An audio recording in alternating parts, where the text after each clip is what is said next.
Hi, this is John Siuntres from the Word Balloon Podcast, and you're listening to the True North Country Comics Podcast.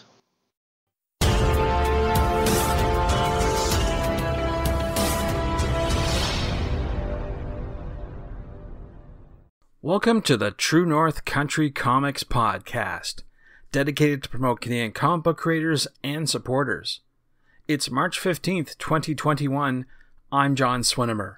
If you want to drop me a line, you can contact me at john@truenorthcountrycomics.com. On this episode, I chat with John Siuntres from the Word Balloon Podcast. This podcast is available on Apple Podcasts and Google Podcasts, and it's also available on the True North Country Comics channel on YouTube. I invite you to like and subscribe. John has been part of the Chicago radio and TV scene since 1991, hosting and producing shows for WSCR Radio, CBS TV, ESPN, Fox Sports Network, and the former Sporting News Radio Network. He's covered the sport of boxing for these outlets, plus as a writer for Ring and Boxing Illustrated magazines. In 1998, John was nominated for Chicago Sports Emmy Award for Best On-Air Performance. In 2005, John created the Word Balloon Podcast, a talk show podcast featuring one-on-one interviews with comic book creators, novelists, screenwriters, and actors. In 2011, USA Today's pop candy blogger Whitney Matheson rated Word Balloon the #1 comic book podcast.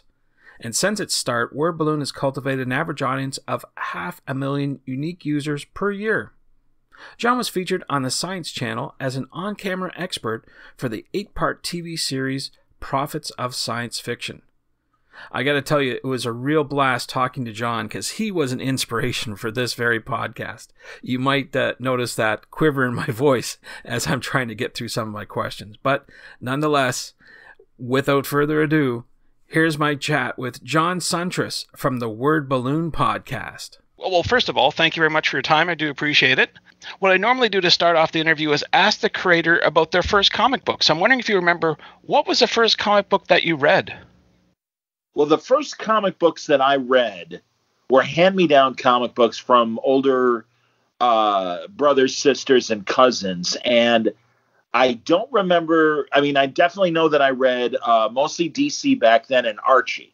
And they were probably 12-cent comics that were hand-me-downs. But the first comic I remember purchasing, and I don't remember the number offhand, but it was a Superman comic. It was 20 cents, and I had a 50-cent allowance, so I could always buy at least 2 comic books every week. Yeah, I know. This is early 70s. Probably 72 or 73. I was like 8 or 9. And it was, the cover was Superman's new secret identity. And to throw people off the tracks of Clark Kent, he pretended to be this guy, Chris Delbart, the Wolf of Wall Street. Oh, okay. And in fact, when Bendis told me that he was coming up with a new identity, a cover for Superman during his run, I sent him the cover. And he's like, oh, I wish I had known about that before I came up with a new name. Yeah. I totally would have made him Chris Delbart. And so, yeah, honestly, that's that great Bronze Era age when Julie Schwartz was editing. It was Carrie Bates and Elliot Maggin writing Superman.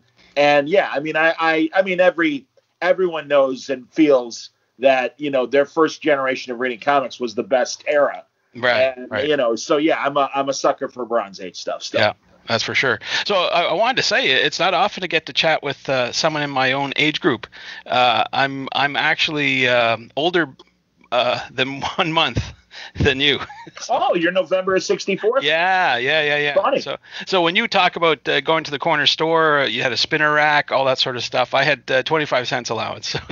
I hear you, man. Oh my God. Well, yeah, I guess I was living large back then with. Oh, absolutely.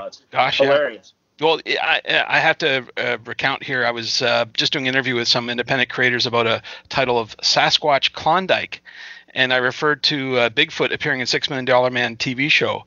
And they had no idea what it meant. Oh, my gosh. It was tremendous when we saw that on TV. But it was an event. Oh, my God. They promoted the hell out of it. That Gosh, Steve Austin was going to fight Bigfoot. And it's man. Where do I sit? Oh, my God.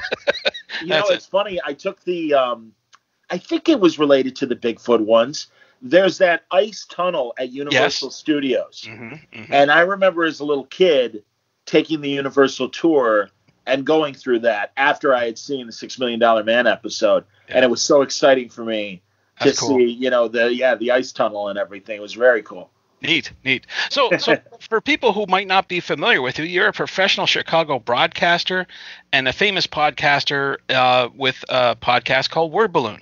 So I'm wondering if you could talk briefly about how you got your start in the business and what made you get into podcasting. Sure. Early, like 2005, I was working at a sports radio network, and I'd spent about 15 years doing sports talk radio, among other jobs in my radio broadcasting jobs. And I was kind of in the behind the scenes mode. I would produce segments. They did let me cover boxing, so that was nice. I'd get on the air doing that. But I wanted to do more, and I wanted to generate more interview recordings of myself with people to hopefully land a talk show job. And I thought it would be interesting if I chose something off the wall. And also I didn't want to do anything that, from a podcasting standpoint, that would compete with my day job. Right. So I asked Paul Allen, the Microsoft billionaire. He owns Sporting News Radio. Right. And he had just opened the Science Fiction Museum in Seattle. And I noticed on their website, they were doing a Saturday for Kids, where kids, they had pro artists showing kids how to draw and cartoon and everything. And I suggested, classic internet startup owned by Paul Allen. Hey, if you have any ideas, send them up the chain. We might pursue them. Yeah. So I'm like, hey, I noticed you're doing this with comics at the Science Fiction Museum. Would you guys be interested in a podcast that would promote events at the museum? And, I just kind of gave some subject ideas. And the guy who responded said, thanks, not interested, but that's a great idea. You want to pursue it yourself. And I did. And that's when I created Word Balloon. And I came up with the title, thinking about the dialogue bubbles, obviously, in comic strips and everything. I started on May 10th, 2005. Wow. And so this coming May, it'll be 16 years. Amazing. Congratulations. That's great. And I mean, literally, when I started, there were so few podcasts out there. Yep. I always use George Burns' joke when he talked about comedians going to radio after vaudeville. And he said, we were lucky. We were in the top 10. And he said, we were all in the top 10. There were only 8 of us. and that's kind of how it was with comic book podcasting. That's right. So, but luckily I had my experience having done radio, and I felt a little more confident in my interviews.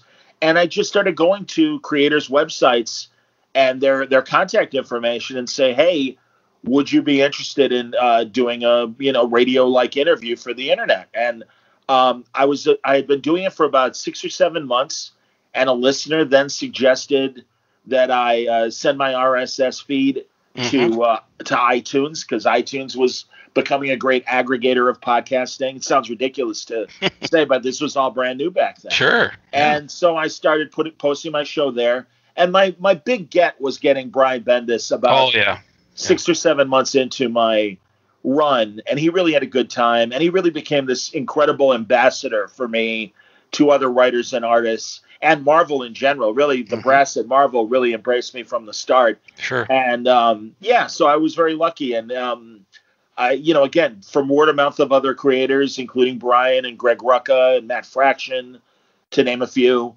Just word spread around. Brian Azzarello was always a great guy that would say that I did a competent job, and that's how it started.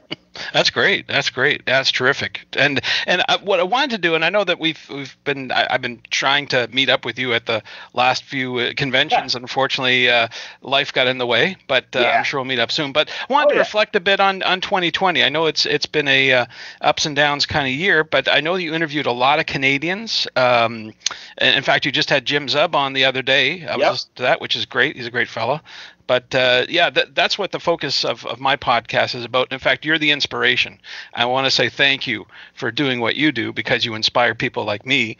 And to go off and say, hey, let's talk about Canadian creators. I mean, you do a great job on your own, but I thought I would talk to them and maybe some more independents and that sort of thing. So it's great inspiring that you do for other folks. So thank you there. No, it's kind of you to say that, and I'm glad that it inspired me to do your thing. That's terrific. And I love talking to my Canadian friends, and they've become friends. Guys like Zub and Tom Fowler. I hosted a drinking draw. Yeah. And Tom Fowler was part of that. Francis Manipul, Lemire. Walt Simonson? Certainly Walt was on the drinking draw, but I'm rattling off my Canadian friends. The Immermans. I'm hoping. I know they're doing a new comic, and I keep pestering them to come back on the show. I love them both, Catherine and Stewart. Right. That's just a handful of my Canadian friends, and it's they're great. They're talented people. I'm glad beyond the borders of the country and everything that they're so well embraced by the big two and internationally as well. I mean, a lot of great comics coming out of Canada. Yeah. Absolutely. Well, the great creators, that's for sure. And absolutely. It doesn't matter about the border. One thing I always say that I'm ignorant about comic books, and that's what got me started. Do Canadians make comic books? And to tell you quite honestly, I did not know that Marty Pasco was Canadian until he passed away. Yeah, that was something. Yep. But you spoke to him quite fondly and often. I'm wondering if you have any good memories you can share about him. Oh my God, I could fill it. First of all, Marty and I would do these marathon chats, and they really ended up being like, I'm going to spend an afternoon or evening with Marty Pasco. Wow. And we'd go on for 3 or 4 hours, and to the point where even Mark Waid would like tease and go, and Marty Pasco is still talking. But it was great, and like I said, those Bronze Age creators really were my first storytellers, and I've got to include Marty on that. He when he wrote Superman and all the other things that he wrote over the years, it was really great to meet him in 2006 and start a friendship. And then even he and I did get to hang at conventions, unlike us. And I even coaxed a few the people down at FanX at Salt Lake City. And when Tony Moore had his Cincinnati show, I convinced both of those conventions to invite Marty to come. And It was great. And Marty got a great response. Marty was like, I got to put it in baseball terms, like the 5th best player on the Cincinnati Reds back in the 70s when they were an incredible team. And you had Johnny Bench and Pete Rose and Tony Perez, Joe Morgan. And it's like, and then, like say Ray Knight or somebody like that. Marty was a really, really great writer.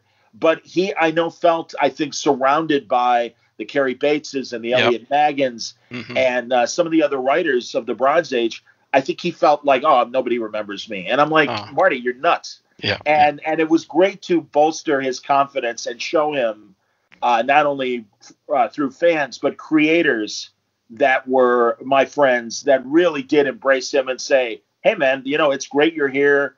I'm really glad you're at these, shows. And he started going to conventions again. So that was great. And man, I'll tell you, it was a sad shock last April when he passed. Yeah. And oh my God. And I'll be honest, I'm still not over it. I mean, he really became a great friend and a great confidant.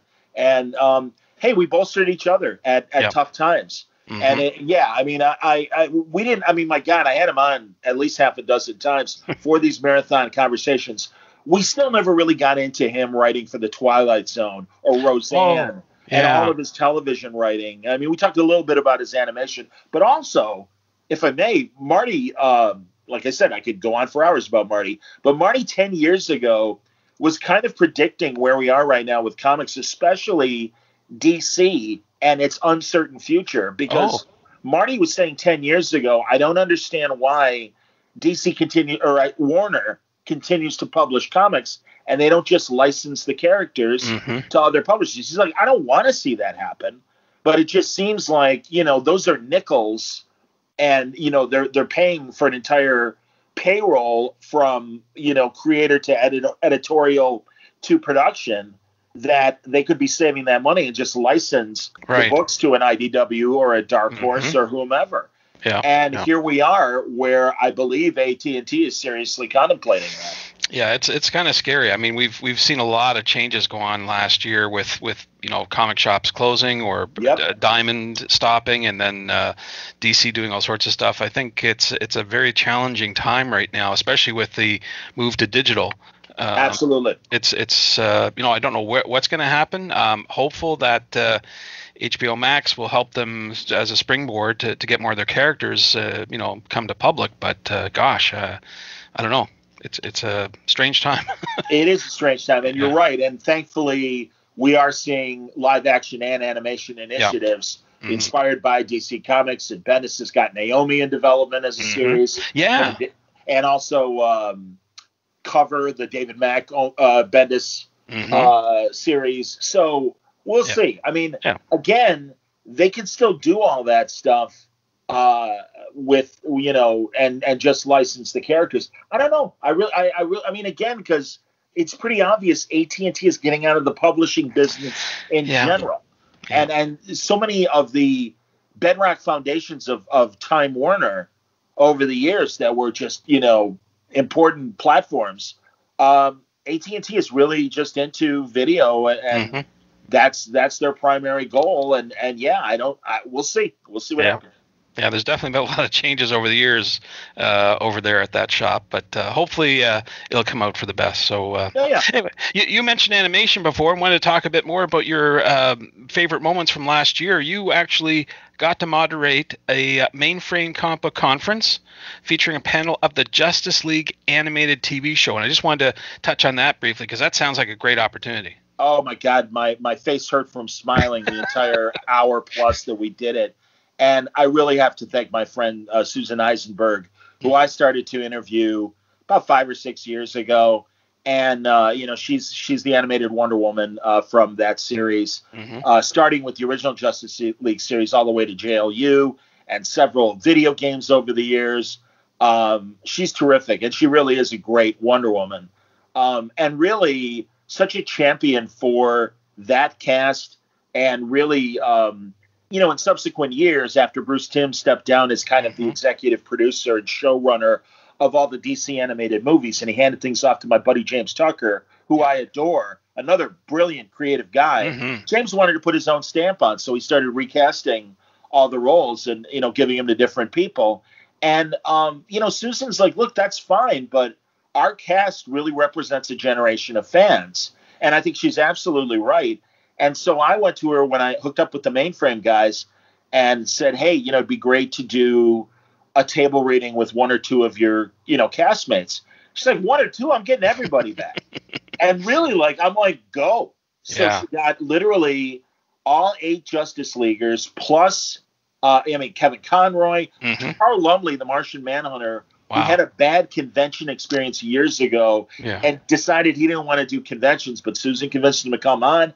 Plus Clancy Brown, of course, Lex Luthor, and directed on our panel by Andrea Romano. That's amazing. The voice director. And it was really fun. And people could really see what it was like being directed by Andrea when they do it. I mean, she literally would stop people and say, okay, do it again, a little stronger, a little more hesitation in your voice. It was fantastic. Yeah. So, and then after that, we did Baltimore Comic-Con, and I had Susan and George Newbern, who was Superman on the Justice League cartoons, do all the Wonder Woman Superman scenes from Kingdom Come. Oh, wow. The Mark Waid, Alex Ross comic. Yeah. And we had Mark narrate.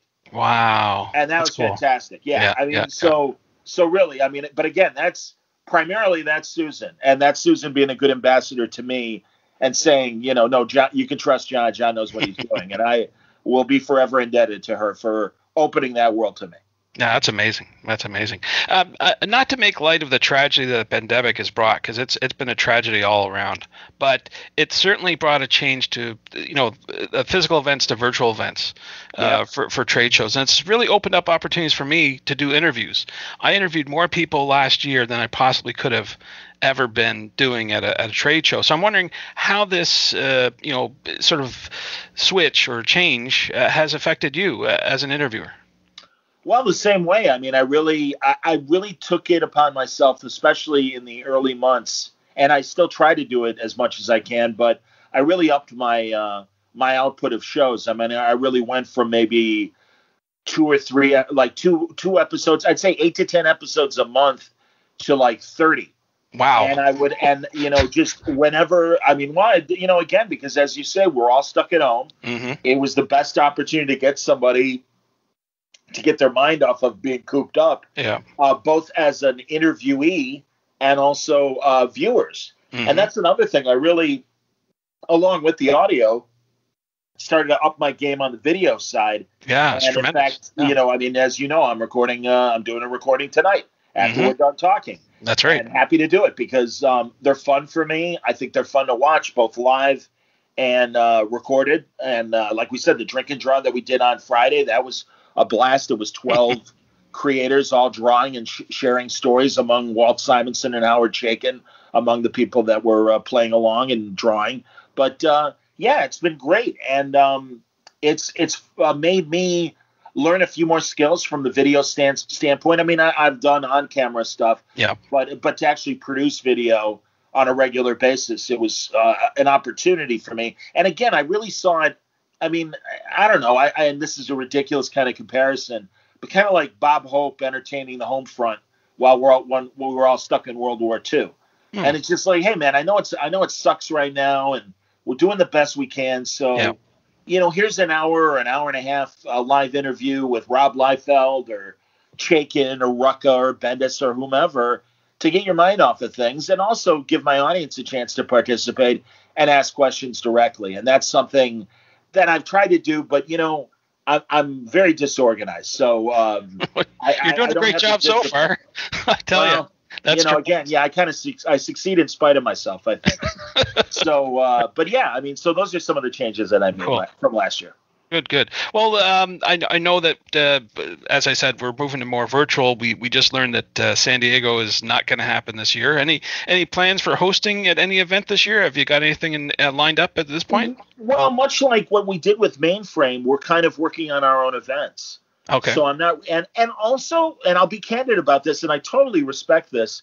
I'm a middle-aged white guy, and right now, I think society is saying that's great. It'd be really nice to hear from women. It would really be nice to hear from people of all orientations, people of color, and I get that, and I welcome it. So I haven't really put my hat in the ring as far as moderating other conventions. Like I said, I'm really been working very closely with the Mainframe guys. We did put on Baltimore last year. Yeah. We've got some ideas for some online events as things are still shut down. When things open up again, I have a great relationship with Terrificon, my buddy Mitch Hallett. And that show on the East Coast at the Mohegan Sun Native American Casino in Connecticut. And that's a great mid-sized show. Mitch respects what I do. He lets me do as much as I want. Sometimes I'll do 9 panels over a weekend, and it's purely through the pleasure of doing it. And it's really nice that Mitch is like, no, you know what you're doing.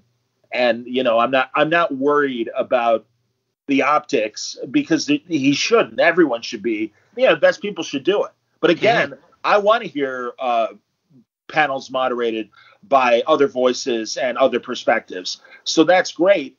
And there's plenty of room in the pool for everybody, as far as I'm concerned. So that's why you may not see me doing San Diego or New York or some of the other bigger shows, either online or when we get back to live events, because really, I think they really want to involve other voices other than, again, the typical nerd, which is our age group, and again, white guys, and I get it, and I embrace that. Yeah, no, I understand that completely. Makes perfect sense. So that being said, how about plans for C2E2 this December? Is that still a go-ahead? Oh yeah, well, okay. It's in my backyard. Okay. So if the forecasts for how things are going to treat COVID continue in a positive way, and there's it looks like maybe, optimistically, I know President Biden has said by July, we can start opening up again, and just that's December, 6 months afterwards. If Reed is going to continue with their plans to put the show on, and it's in Chicago and stuff, I'll be available, absolutely, and I welcome that, and that's that's been one of the nice big convention exceptions where, because it's my backyard, the people at Reed have always been kind and asked me to do panels every year. And it's been my pleasure, and I'm glad they still ask me to do that. But but again, if they were to come to me and say, something, you'd be great, but this person would be nice, and it'd be nice to hear from a woman for a change, or a person of color, etc.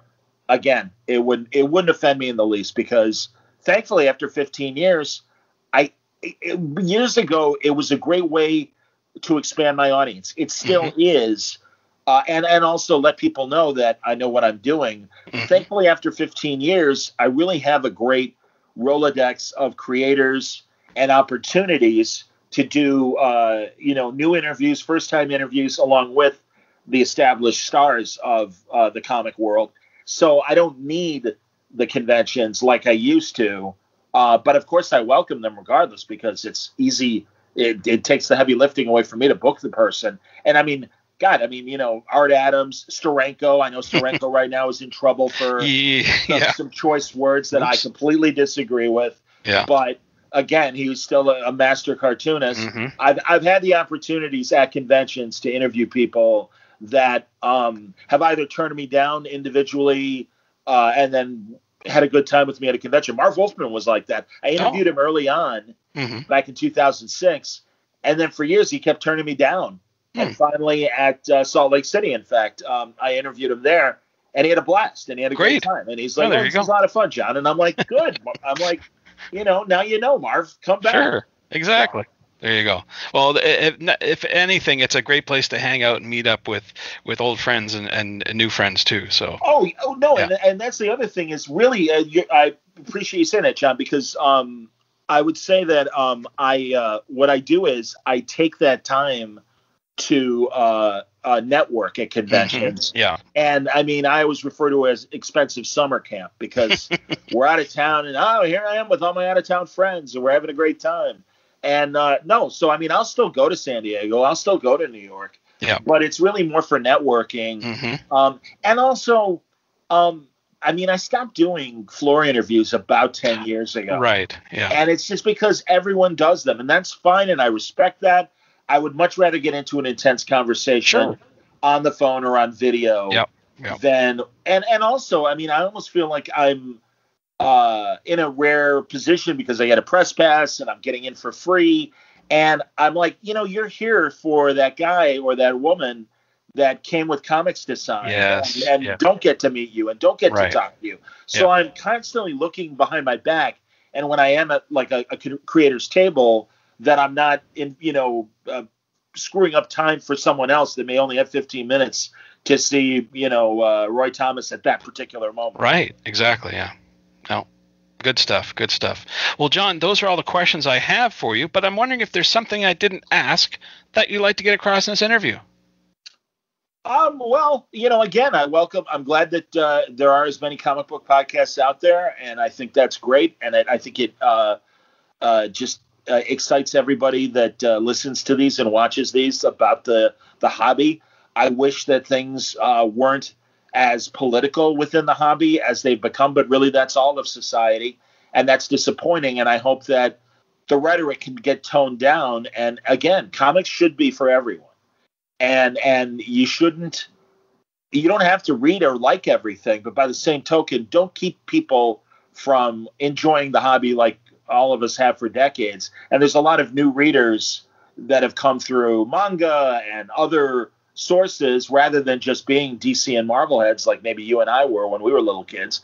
And it's like, embrace the difference. And also, you don't have to read these other comics and stuff, but don't keep the new audience from enjoying them. And, try not to be a jerk. It's that simple. And unfortunately, again, that's a society thing right now. But it's that basic. I quote Douglas Adams when he said, it's been 2,000 years since they nailed a man to a tree for saying everyone should be nice to each other for a change. Oh, my God. And it's like, yeah. It's that simple. It's like, don't be a jerk. Like, be respectful for everybody. That's all. So there's my soapbox for you. Thanks to John for the chat. You can discover more about John on Twitter at John Word Balloon, and Oddline at wordballoon.com. And thanks to you for listening to the True North Country Comics podcast. If you haven't done so already, please subscribe to and like this podcast on Apple Podcasts. And please leave a good rating. Also check out the TrueNorthCountryComics.com website and follow along on Twitter at True North Comics. True North Country Comics is now on YouTube. Please like and subscribe to that video channel. Please send your feedback to John at TrueNorthCountryComics.com. Thanks again for listening, and come back soon for another episode. Bye for now. True North Country Comics Podcast is copyright True North Country Comics, copyright 2021.